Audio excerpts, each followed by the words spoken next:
कह रहा हूं। लेकिन उससे पहले यदि राज्य सरकार अभी भजनलाल को पकड़ा है और भजनलाल से जांच की जाए कि वास्तव में किस किस को पेपर दिया, बड़े स्तर पर यह पेपर पहुंचा है, तो यदि सरकार और एजेंसी एसओजी को लगता है, एसओजी के मैं एडीजी से यह कहना चाहूंगा, आपको लगता है कि पेपर बोझ पूछा, उससे जांच करिए तो पेपर रद्द कर दीजिए।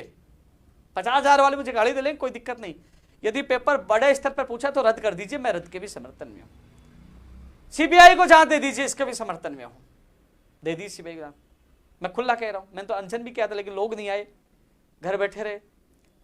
लेकिन आप यह भी नहीं कर पा रहे हो कि हम सीबीआई को भी नहीं देंगे, हम रद्द भी नहीं करेंगे, तो कम से कम उन लोगों का भला कर दीजिए जो कुछ पॉइंटों से, नंबरों से वो आज रो रहे हैं कि हमारे भविष्य के साथ गलत हो सकता है। 80, 82, 83% बनाकर वो आए हैं, तो कम से कम भजनलाल ने जिस चीज को पेपर दिया है उनको पकड़ के ब्लैक लिस्टेड हमेशा के लिए करिए और उनकी जगह नए अभ्यर्थियों को मौका दीजिए ना।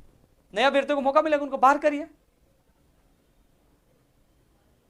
ये तो करना चाहिए ना भैया। अब विधानसभा घेराव में भजनलाल ने जिन जिन को पेपर दिया उनको बाहर करने के, और साथ में जो पद बढ़ाने की मांग ये कर रहे हैं, जो 50,000 की कर रहे हैं ये लोग, अभी भी पद शिक्षा विभाग में खाली है, इनके साथ, क्योंकि उस समय मेरी मजबूरियां थी, लेकिन अब सरकार ने अपनी तरफ से अपना वादा तोड़ा है, क्योंकि सरकार ने कई मांगे हमारी जो करनी थी वो पूरी नहीं की। इसलिए मैं गुस्से में भी, आक्रोश में भी हूं, क्योंकि अध्यादेश लाना था, आदेश जारी करना तो अभी तक जारी नहीं हुआ। लेकिन यह जरूर है कि संघर्ष के लिए, अब एक चीज और बता दूं, रीट, एसआई, जयन, इन भर्तियों के लिए, सीबीआई के लिए जांच के लिए पहले भी कुछ लोगों ने अनशन किया था, अभी भी अनशन जारी है। मैं राज्य सरकार से निवेदन करूंगा कि मामलों को संज्ञान में लेकर अनशनकारियों से बात करके उनके जीवन को बचाया जाए। लेकिन अलग अलग संगठन अलग अलग मांग कर रहे हैं, मेरी उनकी मांगों को पूरा समर्थन है। लेकिन राज्य सरकार, जो हमने अनशन किया, महेश जोशी जी आए, उन्होंने घोषणा कर दी गैर जमानती कानून की, क्योंकि रीट और एसआई की, सीबीआई की जांच की मांग चली है, मैंने भी समर्थन किया। लेकिन रीट और एसआई की मांग पूरी नहीं होगी तो कुछ लोग आएंगे कि भैया हमारे कानून की मांग सरकार ने मान ली है। तो मैं आपको बता दूं, 17 अक्टूबर 2021 को सरकार ने घोषणा कर दी थी, और उसके बाद 18 अक्टूबर को मुख्य सचेतक मंत्री लेवल जो महेश जोशी जी, एसएमएस में पूछकर उन्होंने पढ़कर खुद ने कहा था, हमने राजस्थान बेरोजगार एकीकृत महासंघ की मांग मान ली, गैर जमानती कानून लाने की। कानून का अध्यादेश भी आएगा। विधानसभा घेराव के दौरान कहा था कि हम अध्यादेश लेके आ रहे हैं, आप विधानसभा घेराव क्यों कर रहे हैं? लेकिन मैं उसमें संशोधन चाहता हूं, 10 से 20 साल या उम्र कैद की सजा का प्रावधान हो, और जो अपराधी हैं उनकी संपत्ति जब्त किए जाए, यह मैं मांग कर रहा हूं। इसमें संशोधन चाहता हूं। फर्जी डिग्री, डिप्लोमा और दिव्यांग सर्टिफिकेट को तो शामिल करने की बात पर उन्होंने सहमति दे दी है, लेकिन यह संशोधन चाहता हूं मैं। बाहर राज्य का कोटा कम हो, राजस्थान के बेरोजगार को प्राथमिकता दी जाए, यह मैं चाहता हूं। रीट में जो 50,000 की मांग करें उन अभ्यर्थियों की, आप 50 नहीं तो 45 कर दीजिए, लेकिन पदों की संख्या बढ़ाए, यह मैं चाहता हूं। अब रीट 2018 का 25 तारीख को मामला निस्तारण करो, यह चाहता हूं मैं। रीट वाले 50,000 वाले कमेंट कर रहे, मैं आपको पुनः बता दूं, मैंने कह दिया है, आप तैयारियां शुरू कर दो, इस बार बुछाल आएगा। और विश्वास दिलाता हूं, पद तो बढ़ेंगे, चाहे मेरा खून बहे, कह रहा हूं मैं, इस बार पीछे नहीं हटूंगा। तैयार रहना। मैं परमिशन आके है 25 को आके मीटिंग के बाद, वहां के बाद मैं मेरे साथियों के साथ जो कार्यकारिणी सदस्य जो भी है, नया अध्यक्ष बने जो भी है, वो परमिशन के लिए एप्लीकेशन मैं उनके साथ जाऊंगा, परमिशन लेकर आगे की प्रक्रिया शुरू करेंगे। तो आप चिंता मत करो, खुला बोल रहा हूं ना। पहले तो मैं ट्वीट कर रहा था, मैंने मजबूरी बताई दी, अब मजबूरी नहीं, अब तो लड़ने का ऐलान कर दिया है।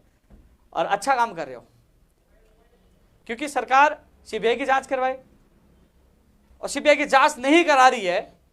मान लो, मुझे पता है कि हमने पूरी कोशिश की, उस समय तो दीपावली दशहरा हमने बनाया, हमारे साथ संख्या भी 300-400 लोग बैठे रहे, तभी भी सरकार ने हमारी मांग नहीं मानी। जबकि 300-400 लोगों में रीट एसआई का एक भी अभ्यर्थी नहीं था, फिर भी हमने मांग मानी। लास्ट में 6 दिन बाद हमें वो मांग बदलनी पड़ी, क्योंकि लोग नहीं पूछे थे।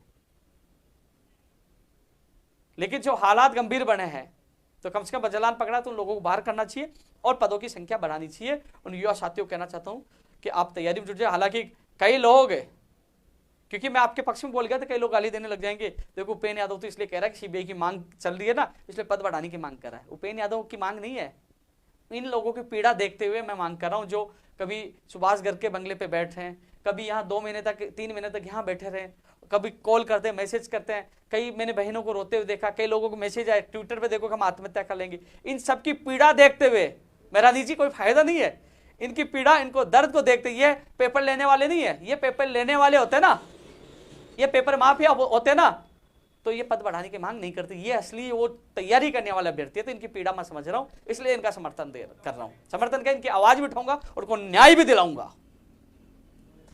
सीना ठोक के कहता हूं, इनकी मांग मजबूती से उठाऊंगा। लोग क्या कहते हैं ऐसे बोल के दिखाओ, तो बोल रहा हूं मैं। इसके अलावा साथियों, फर्स्ट ग्रेड सेकंड ग्रेड के लिए पहले मंत्री जी से मैंने मुलाकात की और पीके गोयल जी से मैं मुलाकात करके आया। तो पीके गोयल जी ने कहा कि ये देखिए फर्स्ट ग्रेड की वित्त विभाग से फाइल आ गई है, मेरे पास ही सामने मुझे दिखाया।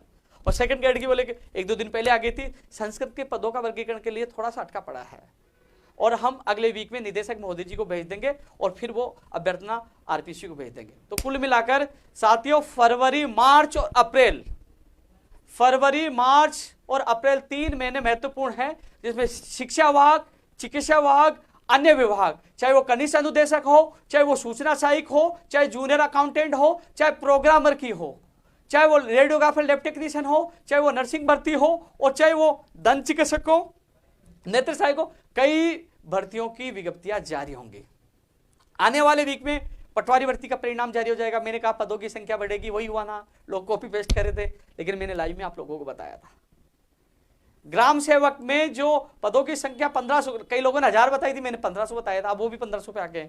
वो फाइल वित्त विभाग में गई हुई है और कोशिश करके वहां से स्वीकृति दिलाकर मैं कोशिश करूंगा यहां भिजवाने की, जिससे वो जुड़ सके। वीडियो में नॉर्मलाइजेशन की जो बात कर रहे थे, उनके कमेटी, अधीनस्थ बोर्ड की कमेटी पहले से बनाई हुई है। वो कमेटी निर्णय लेती है कि वास्तव में नॉर्मलाइजेशन करना है तो वो करेगी, उन्होंने यह कहा है। पीटीआई का परिणाम आने वाले वीक में आ रहा है। कंप्यूटर अनुदेशक भर्ती की विज्ञप्ति भी भगवान ने चाहे तो आने वाले वीक में जारी हो जाएगी।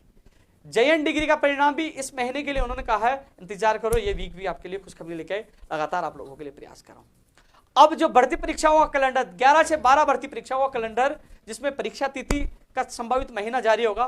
कंप्यूटर अनुदेशक, प्रयोगशाला सहायक है, TRA भी हो सकती है। TRA के लिए मैं प्रयास कर रहा हूं कि TRA की परीक्षा तिथि जारी की, उसकी विज्ञप्ति जारी हो। पशुधन सहायक भी है। इसके अलावा और जो भर्तियां हैं, चाहे वो कॉलेज में जो प्रयोगशाला सहायक 480 पदों के करीब, वो भी है। और APRO की दोबारा आएगी। ग्राम सेवक की भी 15 तारीख के बाद मैंने बताया था। तो ये 11 से 12 भर्ती परीक्षाओं की तिथियों का कैलेंडर आने वाले वीक में वो भी जारी हो सकता है, क्योंकि लगातार हम मांग कर रहे थे। लोग कह रहे क्या, प्रयास का फल है, वो दिख जाएगा आपको। कंप्यूटर भर्ती पूरे देश को पता है संविदा पे निकाले थे, हमने कहा संविदा पे नहीं, हमें स्थायी भर्ती चाहिए।